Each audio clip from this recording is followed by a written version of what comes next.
গুপ্ত তোমরা। আমরা কি সতর্ক আছি প্রিয় ভাই বোনেরা? আমরা কি সজাগ আছে? ইনশাল্লাহ আমাদেরকে সজাগ থাকতে হবে।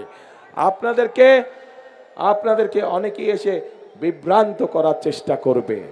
যারা এসে আপনাদেরকে বিভ্রান্ত করার চেষ্টা করবে, দেখা মাত্র তাদেরকে বলবেন গুপ্ত তোমরা। পারবেন বলতে?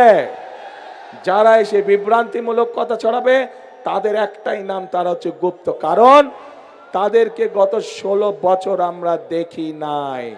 তারা এদের সাথে মিশেছিল, যারা 5 তারিখে পালিয়ে গিয়েছে তাদের সাথে তলে তলে এরা মিশেছিল।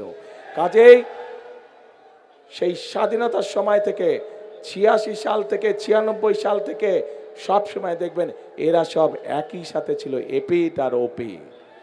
প্রিয় ভাই বোনেরা,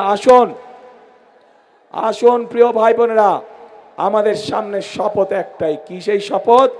জনগণের রাজনৈতিক অধিকার প্রতিষ্ঠিত করা এবং এই বাংলাদেশকে শহীদদের প্রত্যাশিত বাংলাদেশে রূপান্তর করা।